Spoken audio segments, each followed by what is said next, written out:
नमस्कार प्रिय विद्यार्थियों, आज मैं फिर डॉक्टर ज्योति सिडाना आपके सामने एक नया विषय लेकर आई हूँ। विषय इसलिए नया है क्योंकि बहुत चर्चित है आजकल, और इसके कारण न केवल बच्चे, किशोर, युवा, वृद्ध, सभी आयु के लोग इस प्रॉब्लम को फेस कर रहे हैं। जैसा कि आप सभी जानते हैं कि दिशा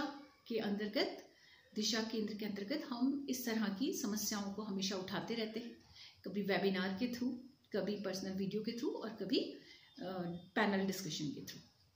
आज का जो विषय है वो इसलिए बहुत इम्पॉर्टेंट है, बहुत रेलिवेंट है, क्योंकि पिछले लगभग 2 साल से जो इस कोविड महामारी के दौर से हम गुजर रहे हैं और उसमें हमको ऑनलाइन रहना पड़ रहा है। तो ऑनलाइन रहने के कारण हर उम्र का व्यक्ति, हर उम्र का, चाहे वो महिला हो, चाहे पुरुष हो, चाहे बच्चा हो, बड़ा हो, युवा हो, वृद्ध हो, सभी ऑनलाइन रह रहे हैं। चाहे उनको शॉपिंग करनी हो, चाहे ग्रॉसरी का सामान मंगाना हो, किचन का सामान मंगाना हो, ऑनलाइन स्टडी करनी हो, वर्क फ्रॉम होम करना हो, ऑफिशियल वर्क करनी हो, इवन पॉलिटिकल या एडमिनिस्ट्रेटिव मीटिंग्स हो, तो बहुत सारी जगह पर, लगभग सभी जगहों पर हम इसका इस्तेमाल कर रहे हैं और हमें ऑनलाइन रहना पड़ रहा है। एक समय था जब बच्चे कभी स्कूल मोबाइल लेकर जाते थे तो उसके लिए उन्हें पनिश किया जाता था, क्योंकि बच्चों द्वारा मोबाइल लाना अलाउड नहीं हुआ करता था। और देखिए, आज वो दौर आ गया है कि अब मोबाइल के बिना किसी बच्चे को नहीं रहना है। एक टेक्नोलॉजी हम पर इतनी हावी हो गई है, वो टेक्नोलॉजी खासतौर से जिसका निर्माण हमने किया, आज वो हमें कंट्रोल कर रही है। विज्ञान ने बहुत सारी चीज़ें, बहुत सारी टेक्नोलॉजी को हमारे लिए इसलिए क्रिएट किया ताकि वो हमारे लिए एक हेल्पिंग हैंड के रूप में काम कर सके। जब आप किसी टेक्नोलॉजी को, चाहे वो किचन में यूज़ होने वाले अप्लाइंसेज हों, चाहे आपके घर के किसी भी रूम में अप्लाइंसेज यूज़ करते हैं आप, ऑफिसेज में हम करते हैं, घर से बाहर मार्केट में, शॉपिंग में, हम जितने भी अप्लाइंसेज यूज़ करते हैं, उपकरण यूज़ करते हैं, वो सब इसीलिए ईजाद किए गए, इसीलिए उनका आविष्कार किया गया ताकि वो हमारे लिए हेल्पिंग हैंड बन सके और समय की बचत हो सके, काम में इफ़िशिएंसी आ सके, जल्दी हो सके, और जो हमारे इस धरती पर इतनी बड़ी संख्या में जो पॉपुलेशन है उन सब की डिमांड्स को पूरा कर सके। क्योंकि ऐसा महसूस हुआ कि जो मैनुअल लेबर है, यानी शारीरिक श्रम से कोई चीज़ क्रिएट की जाती है, उसमें समय लगता है, लेकिन मशीन जो है बहुत कम समय में किसी भी चीज़ को क्रिएट कर लेती है। यहाँ तक तो ठीक है, अगर कोई टूल या टेक्नोलॉजी आपसे कंट्रोल हो रही है तब तक तो ठीक है, लेकिन जब वो आपको कंट्रोल करने लगे तो बहुत बुरा है। तभी हम कह सकते हैं कि टेक्नोलॉजी एक अच्छा सर्वेंट तो है, लेकिन मास्टर बहुत बुरा है। उसको अपना मालिक मत बनने दीजिए, उसको अपना सर्वेंट बना के रखेंगे तो मुझे नहीं लगता कि हम वो सब समस्याएं फेस करेंगे जो आज हर उम्र का व्यक्ति कर रहा है। टेक्नोलॉजी ने हमारे जो पर्सनल रिलेशंस थे उनको भी कहीं ना कहीं चुनौती दी है, और जो पब्लिक रिलेशंस थे उनको भी चुनौती दी है, क्योंकि अब जो बच्चा है वो कन्फाइंड पर्सनालिटी हो गया है। चाहे वो बच्चा है, युवा है, किशोर है, वो कन्फाइंड पर्सनालिटी हो गया। मतलब एक कहना चाहिए कि एक बंद कमरे में, एक माचिस के डिब्बे की तरह एक कमरे में हमने उसको बंद करके रख दिया है। कैप्टिव माइंड हो गया है वो, उसको सब कुछ वो जो है वो कंप्यूटर में, जो टेक्नोलॉजी में जो खुद किसी ह्यूमन ने क्रिएट की है, वो उस डिब्बे पर ज़्यादा, उस इडियट बॉक्स पर ज़्यादा जो है यकीन करता है, और अपनी इमेजिनेशन को उसने ख़त्म कर दिया। उसको लगता है कि चूँकि उसको हर चीज़ जल्दी चाहिए, जैसे माउस क्लिक करते ही हम विंडो चेंज कर लेते हैं, हम जितनी चाहे विंडो खोलते चले जाते हैं, बस एक क्लिक पे हमें सब कुछ हाजिर हो जाता है, चाहे हमें खरीदना हो, चाहे बेचना हो, चाहे मनी ट्रांसफ़र करना हो, चाहे मनी मंगानी हो। तो हम उतना ही जो सब्र और टॉलरेंस है वो हमारे अंदर खत्म हो गया। अब उतना सब्र और उतना टॉलरेंस हमारे अंदर नहीं रहा है। हम हर चीज़, जैसे टेक्नोलॉजी बटन दबाते ही सारा काम करना शुरू करती है, हम मनुष्य से भी ऐसे ही अपेक्षा करते हैं। पर मनुष्य और मशीन में तो अंतर होता है ना। कैसे मनुष्य मशीन बन जाएगा, जो कि बनने की कोशिश में है। आप बहुत सारे ऐसे काम देखिए जो पहले मनुष्य को खुद करने थे, अब वो सारे काम उसने मशीन पर डाल दिए। इस लॉकडाउन में हम ये कह सकते हैं कि मजबूरी थी, लेकिन हर वो काम, कुछ एक काम को छोड़ के सारे काम अब टेक्नोलॉजी करने लगी है। तो मेरा कहने का मतलब ये है कि टेक्नोलॉजी को अपना गुलाम बना के रखेंगे तब तक तो ठीक है, एक हेल्पिंग हैंड रखेंगे तब तक तो ठीक है, लेकिन अगर आप आवश्यकता से अधिक इसका इस्तेमाल करेंगे तो ये आपको अपना दास बना लेगी। इसके कारण बहुत सारे बच्चों के पेरेंट्स हमें कंप्लेन करते हैं कि ऑनलाइन जो कि 4-5 घंटा बच्चे को मोबाइल देना पड़ता है, तो बच्चा जो है उसकी आंखें कमज़ोर हो रही हैं, उसको सिर दर्द रहने लगा है, या बैक एक होने लगा है, या फैटनेस मतलब बॉडी में उसकी फैटनेस ज़्यादा हो रही है क्योंकि सिटिंग कंटिन्यू करता है, और उसका पढ़ने में मन नहीं लगता, उसका कंसंट्रेशन बिगड़ रहा है, उसकी नींद कम हो रही है। ऐसे बहुत सारे हमारे पास प्रॉब्लम्स आती हैं।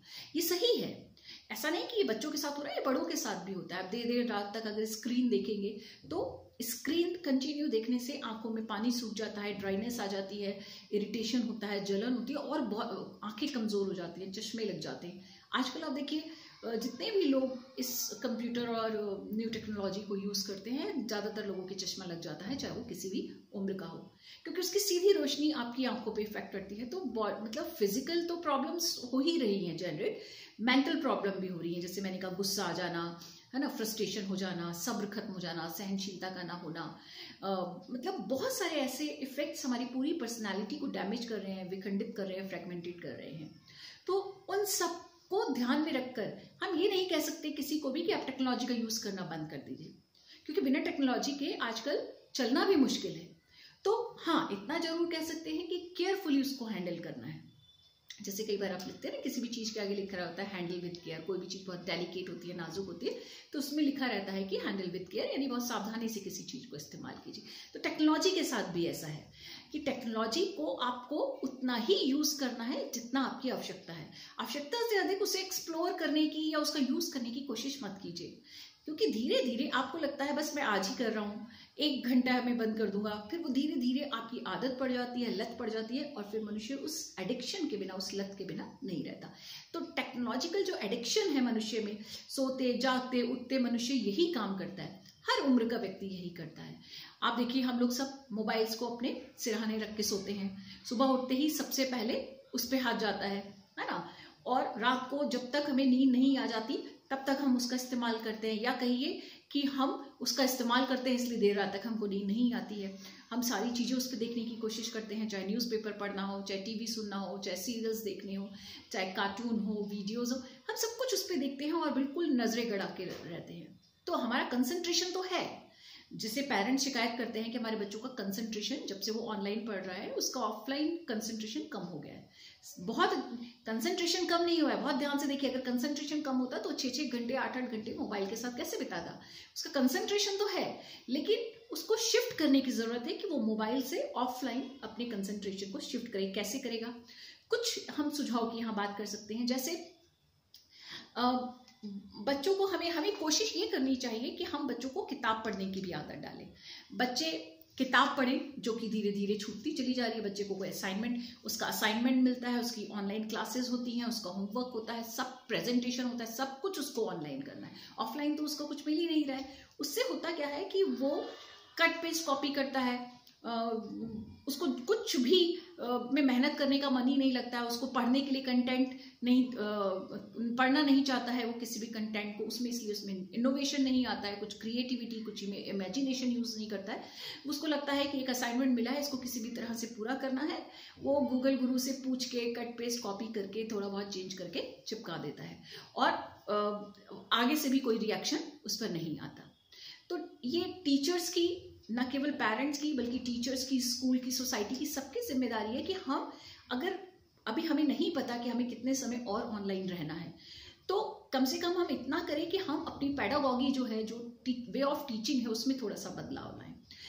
हम 6 दिन की बजाय, 6 दिन बच्चों को ऑनलाइन पढ़ाने की बजाय 2 या 3 दिन हफ्ते में पढ़ाएं, और उसके अलावा उसको हम रिटन कंटेंट दें, और उससे कहें कि इसको पढ़ना है तुम्हें, और इसके आधार पर कुछ क्रिएटिविटी करने को दे, कुछ एक्टिविटी करने को दे।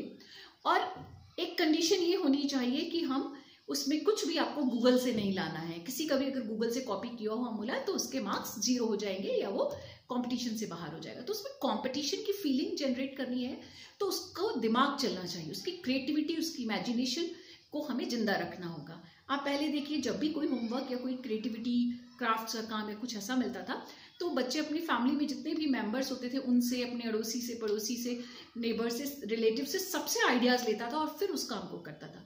अब उसको क्या लगता है, और जो एक हैबिट हमने डाल दी, हमने खुद ने भी डाली है, अब वो किसी के पास नहीं जाता है, क्योंकि आप टेक्नोलॉजी ने आपको कन्फाइन कर दिया है रूम के अंदर।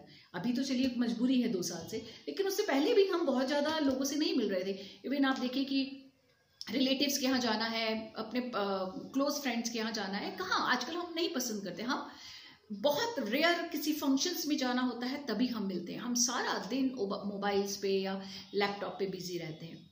तो स्वाभाविक है कि हमारी जो सोशल गैदरिंग थी या सोशल रिलेशंस थे वो धीरे धीरे सिकुड़ते जा रहे हैं, कन्फाइंड होते जा रहे हैं। और इस दौर ने, इस 2 साल के महामारी ने तो इसको और भी ज़्यादा स्टेगनेंट कर दिया है, मजबूत कर दिया है, और हम उससे बाहर नहीं निकल पा रहे हैं। तो आपको बहुत सारे सजेशंस करने पड़ेंगे। मैं पिछले कुछ दिनों से, आपने भी न्यूज़पेपर में देखा होगा, पढ़ा होगा, न्यूज़ सुनी होगी, उसमें ये एक बच्चे ने अभी रिसेंटली कुछ शायद 6-7 साल का स्टूडेंट होगा, उसने एक लेटर लिखा और सुसाइड कर लिया। उसने क्यों सुसाइड किया? उसने जो लेटर लिखा, अगर आप उसमें पढ़ेंगे, उसमें खूब सारी एरर थी, क्योंकि 6 साल के बच्चे को ना तो प्रॉपर इंग्लिश लिखना आ रही थी ना हिंदी को। उसमें बहुत सारे स्पेलिंग, जैसे सुसाइड की स्पेलिंग गलत लिखी उसने, और गेम की स्पेलिंग गलत, ऐसे बहुत सारी उसने एरर की। और उसने क्यों सुसाइड किया? उसने कहा कि मैं एक ऑनलाइन गेम खेलता था और उस गेम का मुझ पे कुछ कर्जा हो गया, मतलब 40,000 ऑलमोस्ट मेरे ऊपर कर्जा हो गया, और जो मेरे पास पैसे नहीं है और मैं पेरेंट्स से भी नहीं मांग सकता, तो इसलिए मैं सुसाइड कर रहा हूँ, क्योंकि मैं ये कर्जा कैसे चुकाऊंगा। एक गेम, सोचिए, जो खेल मनुष्य को फिजिकली स्ट्रांग बनाता है, मेंटली स्ट्रांग बनाता है। पहले के समय में स्कूल्स में एक खेल पीरियड, गेम पीरियड होता था, पीटी पीरियड होता था, रिसेस पीरियड जिसे आप खाने का अलग पीरियड कहते थे। वो उसके बॉडी को, उसके मेंटल हेल्थ और उसकी फिजिकल हेल्थ के लिए बहुत ज़रूरी माना जाता था। घर में भी पढ़ाई के बाद बच्चे को 1 घंटे 2 घंटे के खेलने का समय दिया जाता, बहुत सारे गेम्स उसके साथ खेले जाते थे और उसको खेलने के लिए प्रवोक किया जाता था। धीरे धीरे चूंकि गेम्स बंद हो गए, आउटडोर्स बंद हो गए, इंडोर भी बहुत ज़्यादा नहीं रहे, इसलिए नहीं रहे कि घर में अब सिंगल चाइल्ड है। बहुत फैमिलीज में अभी सिंगल चाइल्ड है। अगर 2 बच्चे भी हैं तो उनमें या तो एज गैप बहुत ज़्यादा है, या फिर एक घर से बाहर पढ़ने गया हुआ है, एक छोटा है जो घर में रहता है, माँ बाप वर्किंग है, तो उसकी शेयरिंग किसी से नहीं होती है, उसको कोई टीम नहीं मिलती है खेलने के लिए। तो धीरे धीरे कन्फाइंड हो जाता है मोबाइल तक, और मोबाइल्स में बहुत सारे गेम खेलता है। मोबाइल्स पे चूंकि वो इंडिविजुअल गेम खेलता है, तो इसलिए उसमें इंडिविजुअलिज्म बढ़ने लगा है, व्यक्तिवादिता बढ़ने लगी है, कलेक्टिविटी से वो दूर होता जा रहा है। उसको समूह में रहना, ग्रुप में रहना पसंद नहीं, इसलिए वो फैमिली, नेबर और फ्रेंड सर्कल से भी कटता जा रहा है। उसको बहुत मज़ा आता है जब वो अपनी खाना खाता है तो सेल्फी खींच लेता है, लोगों के साथ बाहर अपने फ्रेंड सर्कल में या अकेला भी बाहर घूमने जाता है तो वो अपनी सेल्फी अपडेट करता है, मैं कहाँ घूमने जा रहा हूँ, मैंने क्या खाया, कैसे खाया, वो सब चीज़ें वो अपडेट करता रहता है, क्योंकि वो इस चीज़ को एंजॉय करता है। उसको लगता है कि मेरा स्टेटस अपडेट हो रहा है, मेरी शेयरिंग बढ़ रही है, लोग मुझे पसंद करते हैं, और इन सब के कारण जो है वो उसको लगता है कि मेरा सोसाइटी में स्टेटस बढ़ रहा है, यानी लाइक, शेयरिंग, अपडेट रहना, ये सब उसके लिए स्टेटस सिंबल है। अगर लोग उसकी लाइक और शेयरिंग बढ़ेगी, फॉलो करेंगे, तो उसको लगता है कि लोग मुझे पसंद करते हैं, मेरा स्टेटस हाई है, मेरा स्टैंडर्ड हाई है। और अगर ऐसा नहीं होता तो वो जो है वो फ्रस्ट्रेटेड हो जाता है। इसको हम एक कंसेप्ट इस्तेमाल करते हैं, फोमो यानी फियर ऑफ मिसिंग आउट। हमेशा इसलिए हम अपने स्टेटस को अपडेट करते रहते हैं, मोबाइल में हो तो अपनी डीपी चेंज करते रहते हैं, दिन भर में हम कितनी डीपी, हम जब कपड़े, कुछ लोग तो तैयार ही इसलिए होते हैं कि हमें डीपी बदलनी है। और हम ये नहीं कह रहे कि ये सब चीज़ें बुरी है, नहीं करना चाहिए, इंसान को जिसमें खुशी मिले वो काम करना चाहिए, पर एक लिमिट तक। एक लिमिट से ज़्यादा अगर आप ये सब काम करते हैं तो वो आपके लिए जो है एडिक्शन बन जाता है। और वो जब एडिक्शन हमें नहीं पूरा होता, तो आपने देखा है जैसे कोई व्यक्ति नशे की आदी होता है, किसी भी तरह का नशा करता है, ड्रग्स लेता है, अगर वो उसे नहीं मिलता तो उसके बाद उसकी तबीयत खराब होने लगती है, परेशान रहने लगता है, चिड़चिड़ा होने लगता है, ये सब चीज़ें वो करने लगता है। क्यों करता है? क्योंकि उसके एडिक्शन की जो नीड है वो पूरी नहीं हो रही है। तो किसी भी चीज़ को लत मत बनाइए, एडिक्ट मत होइए उस चीज़ के, उसको सिर्फ उतना ही यूज़ कीजिए जितना आपके लिए काम का है। इससे बहुत सारे फायदे होंगे। एक, उस टेक्नोलॉजी के जो फायदे हैं वो आपको मिल जाएंगे, आपका समय, टाइम सेविंग हो जाएगा, समय बचेगा, आप उस टाइम को इमेजिनेशन में, क्रिएशन में, क्रिएटिविटी में लगा सकेंगे। और जब आप ये सब करेंगे तो ऑब्वियस है कि आपकी मेंटल और फिजिकल हेल्थ भी अच्छी होगी। तो मुझे लगता है कि हमें बच्चों को ये नहीं सिखाना चाहिए कि कैसे सीखे, क्या सीखें, बल्कि सिखाना चाहिए कैसे सीखे। बच्चे को खुद चुनने दीजिए कि उसको क्या सीखना है, क्या सही है क्या गलत है। उसको डूज और डोंट्स में मत बांधिए। बच्चा धीरे धीरे जब उसकी अपब्रिंगिंग होती है, वो अपने आसपास के माहौल में देखता है, डिसीजन मेकिंग पावर सीखता है। जो कहते हैं ना लर्निंग बाय डूइंग होनी चाहिए, कर करके सीखना चाहिए, है ना। तो जब वो कर करके सीखता है चीजों को, तो उसकी इमेजिनेशन और क्रिएटिविटी भी बढ़ती है, डिसीजन मेकिंग पावर भी बढ़ती है। दूसरी चीज, अभी समय है लॉकडाउन का और घर के अंदर हम बाउंड हैं रहने के लिए, फिर भी हम घर की छत पे, घर के आंगन में, आसपास तो बाहर निकलते ही हैं, ऐसा नहीं है कि हम कहीं नहीं जाते। तो हमें चाहिए कि हम ऐसे गेम खेलें सारे, अगर हम बाहर के सदस्यों के साथ नहीं खेल सकते तो फैमिली मेंबर्स हफ्ते में 2 दिन 3 दिन 1 दिन ऐसे गेम खेलें जिससे बच्चे में कॉपरेशन की भावना आए, टॉलरेंस उसमें बढ़े, लीडरशिप का गुण, डिसीजन मेकिंग पावर बढ़े। ये सब चीजें बच्चों में आना बहुत जरूरी है और ये सब हम जो है गेम्स के माध्यम से सीखते थे।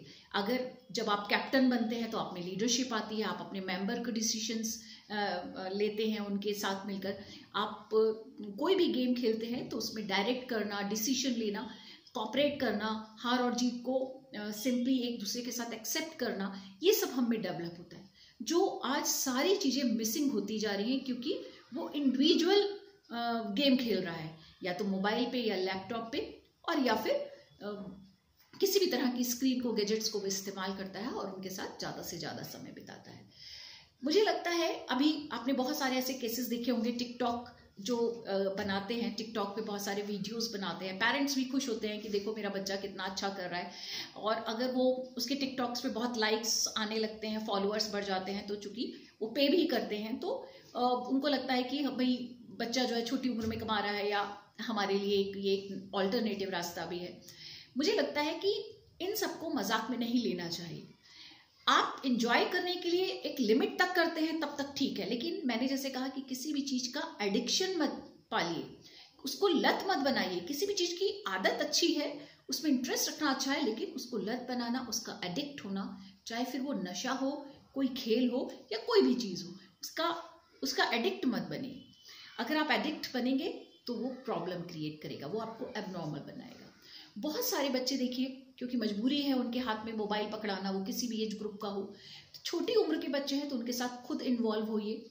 बहुत सारी ऐसी चीजें हैं, जैसे हम गूगल हिस्ट्री चेक करके देख सकते हैं कि बच्चे क्या देख रहे थे, उन्होंने क्या देखा। इसी तरह से बच्चे जब बीच में बोर हो जाते हैं, टीचर बोलता चला जाता है, कोई एक्टिविटी नहीं हो रही है, उसको न्यूट्रल होकर सुनना है, सिर्फ टीचर ने बोलना है और उसने सुनना है, तो वो इनएक्टिव हो जाता है, अपने कैमरा ऑफ कर लेता है, म्यूट करके रखता है अपने आप को। तो उस समय में वो कोई ऐसा कंटेंट देख रहा है जो कि उसे नहीं देखना है, कुछ एडल्ट चीजें वो देख रहा है, जिसकी वजह से उसकी पर्सनैलिटी में बहुत सारे फ्रेगमेंटेशन आ रहे हैं बहुत छोटी एज में। मुझे कहने में कोई गुरेज नहीं है, न्यूज़पेपर में ऐसी बहुत सारी घटनाएं छपी हैं, आपने देखा होगा कि छोटे छोटे बच्चे कुछ ऐसे एडल्ट्स जो हैं कंटेंट देख रहे हैं, जिसके कारण उनमें क्यूरियोसिटी पैदा होती है और कई बार उन्होंने कुछ ऐसी चीज़ें कर दी हैं जिनके कारण वो अपराधी की श्रेणी में आ जाते हैं। चलिए, मुझे लगता है इसके लिए हमें बहुत इम्पॉर्टेंट पॉइंट्स पे डिस्कस करना चाहिए। जैसे बच्चे को एक निश्चित समय के लिए मोबाइल दें, उसके बाद उससे वो मोबाइल ले लें। उसकी हर जिद पूरी करना ज़रूरी नहीं है। शुरू में हमको लगता है कि ठीक है वो मोबाइल में लगा रहेगा तो हम अपने दूसरे काम कर लेंगे, लेकिन ऐसा नहीं करना है। हमें उसका एक टाइम फिक्स करना है, उससे बातचीत करके, उसकी समझाइश, उसको समझा के कि इतने ही टाइम आपको मोबाइल यूज़ करना है। दूसरी चीज़, स्कूल में टीचर्स को, ट्यूशन टीचर को हमें ये सजेशन देना होगा कि हफ्ते में 2 दिन 3 दिन आप ऑनलाइन रहिए, लेकिन उसके बाद आप उसे कंटेंट दीजिए, उसे बुक पढ़ने की आदत, उसको ऐसा मटेरियल दीजिए कि उसको कुछ उसमें क्रिएटिविटी और इमेजिनेशन डेवलप हो। वो बुक पढ़ने की हैबिट होनी चाहिए, तभी बुक पढ़ेगा तो वो धीरे धीरे ऑनलाइन को से कम करेगा। उसे कुछ ऐसा कंटेंट डेवलप करने को बोलिए जिसमें उसकी इमेजिनेशन और क्रिएटिविटी बाहर निकल कर आए। उसको हमें कन्फाइन नहीं करना है कि गूगल से ढूंढ लो और नेट से ढूंढ लो, वहां मिल जाएगा, नहीं। आप उसे कुछ ऐसे बुक सजेस्ट कीजिए, उसको पढ़ने की आदत डालिए, और कुछ ऑनलाइन क्विज है, कंपटीशन है, प्रेजेंटेशन है, आप रैंडमली किसी भी बच्चे से कि आप सबको ये तैयार करना है और रैंडमली हम हर दिन इतने बच्चों को लेंगे और उनको प्रेजेंटेशन बनाना होगा। क्विक बच्चे को एकदम खड़ा कर दीजिए और बताइए कि इस चीज पर कुछ रिएक्ट करिए, कुछ ग्रुप डिस्कशन कीजिए। तो बच्चे को एक्टिव रखना है ताकि उसका ब्रेन जागता रहे और उसे क्लास में इंटरेस्ट रहे। शिक्षक को भी चाहिए कि वो मॉनिटरिंग करे कि उसका बच्चा एक्टिव भी है, सुन भी रहा है कि नहीं। तो कुछ इस तरह के ऐसे प्रोजेक्ट नहीं देने जो वो कॉपी कट पेस्ट करके ले आया, नहीं, कुछ क्रिएटिव ऐसे जिसमें उसकी क्रिएटिविटी झलके, उसका इंटरेस्ट झलके। कुछ ग्रुप डिस्कशंस वाली चीजें होनी चाहिए, टीम वर्क में कोई काम हो सके ऐसा देना चाहिए, ताकि बच्चा लाइव बना रहे और उसको क्लास में इंटरेस्ट आए। तो ये सब चीजें हमें करनी पड़ेंगी। अगर हमने ऐसा नहीं किया तो जो बच्चे आज फेस कर रहे हैं शायद उससे भी ज्यादा फेस करेंगे। दूसरी चीज, बच्चों के साथ केवल पढ़ाई की बातें मत शेयर कीजिए, बहुत सारे रेलेवेंट इश्यूज पे उनकी राय मांगिए, उनसे बातचीत करिए, उनको डिस्कस करिए। बच्चे को ये लगना चाहिए कि मेरी भी फैमिली में इंपॉर्टेंस है और मैं कर रहा हूं, तभी आप बच्चे से शेयर करेंगे, तब बच्चा आपसे शेयर करेगा। आजकल बच्चों की शेयरिंग बहुत कम हो गई है, जिसके कारण वो इन सब प्रॉब्लम्स को फेस करता है। मुझे लगता है कि ये एंडलेस टॉपिक है, इस पे हम बहुत सारी बात कर सकते हैं। आप बच्चे को नोटिस कीजिए, उसमें कब कहाँ कितना इरिटेशन आ रहा है, कहाँ गुस्सा आ रहा है, ये छोटी छोटी चीजें, कब बिहेवियरल चेंज हो रहा है। और फिर आप पहले उसको खुद हैंडल करने की कोशिश कीजिए, आप अपने फ्रेंड सर्किल में उससे डिस्कस कीजिए। और दूसरे ये कि जरूरत पड़ने पर आप प्रोफेशनल से भी हेल्प ले सकते हैं। आप चूकिएगा नहीं, समय रहते अगर आपने ये सब कर लिया तो हम उसका समाधान कर सकते हैं। बच्चों को जो चीज इंटरेस्टिंग लगती है उस पर बात कीजिए, उसको ग्रुप एक्टिविटीज के लिए मोटिवेट कीजिए, जानने की कोशिश कीजिए कि बच्चे को गुस्सा क्यों आ रहा है, चिड़चिड़ा क्यों हो रहा है और वो बात क्यों नहीं सुन रहा है। उससे उसके मन की बात जानने की कोशिश कीजिए। बच्चा कॉम्पिटिटिव इसलिए नहीं हो रहा है क्योंकि उसके सामने कोई है नहीं। मैंने जैसे कहा कि इंडिविजुअल है, घर में भी बच्चा अकेला है, पढ़ाई समय भी अकेला है। तो एक बहुत अच्छा एडवर्टाइजमेंट टैगलाइन आती है कि भले ही बच्चे ऑनलाइन पढ़ रहे हो, घर में पढ़ रहे हो, पर दोस्त की जरूरत तो वहां भी होती है। बिल्कुल सही है, दोस्त की जरूरत, एक सहपाठी की जरूरत हर जगह होती है, क्योंकि वो उसी से आगे बढ़ने की कोशिश करता है, उसको हराने की कोशिश करता है, उससे आगे बढ़ जाने की, कंपटीशन की भावना वहीं पैदा होती है कि इसने बेस्ट किया तो मुझे दी बेस्ट करना है। तो वो सारा माहौल हमें ऑनलाइन भी क्रिएट करना होगा, तभी बच्चे जो ऑनलाइन की परेशानियां आ रही हैं उससे दूर हो सकेगा। किसी ने बहुत अच्छी लाइन लिखी थी कि मेरी बंद अलमारी में पुस्तकों ने आत्महत्या कर ली, मेरी बंद अलमारी में पुस्तकों ने आत्महत्या कर ली, और सुसाइड नोट में दोषी का नाम लिखा मोबाइल। यानी उसने पुस्तकें तो आत्महत्या कर ली क्योंकि वो अलमारी में बंद है, बाहर आ ही नहीं रही हैं, और इन सब के लिए कौन जिम्मेदार है? उसने जिम्मेदार ठहराया मोबाइल को। बहुत अच्छी चीज है, आज हर चीज के लिए हम सिर्फ मोबाइल पर निर्भर हो गए हैं। छोटी छोटी कैलकुलेशन के लिए भी हम मोबाइल पर निर्भर हो गए हैं। फोन नंबर हम याद नहीं रखते, हम मोबाइल पर सेव कर लेते हैं। तो मुझे लगता है ये सब चीजें अगर हम दूर कर सकें तो बच्चों में एनालिसिस करने की power, decision making power, cooperation, team work, leadership, ये सारी चीजें बच्चों में आ जाएंगी। मैं किताब उठाकर रोज ढूंढती हूँ सवालों के जवाब। मैं किताब रोज उठाकर ढूंढती हूँ सवालों के जवाब। जिंदगी है कि रोज सिलेबस से बाहर का ही पूछती है। आपको नहीं पता आपकी जिंदगी अगले दिन आपके सामने कौन सा सवाल रखने वाली है, और उस सवाल का जवाब गूगल गुरु के पास नहीं है, हमारे बड़ों के अनुभवों में है, हमारी किताबों में है। तो हमें चाहिए कि हमें उन सब को खोजना है, ना कि उस इडियट बॉक्स या उस एक कैप्टिव माइंड वाले डिब्बे पे जाना है जो हमें उतना ही सिखाता है जो हमने उसमें फीड किया है। बच्चों, मुझे लगता है आप अगर इस तरह से कुछ थोड़ा बहुत टिप्स लेकर काम करेंगे तो आपको जरूर फायदा मिलेगा। फिर भी कोई सवाल हो तो वीडियो के नीचे आप चैट बॉक्स में सवाल जवाब कर सकते हैं। थैंक यू बच्चों, फिर मिलेंगे एक नए टॉपिक के साथ।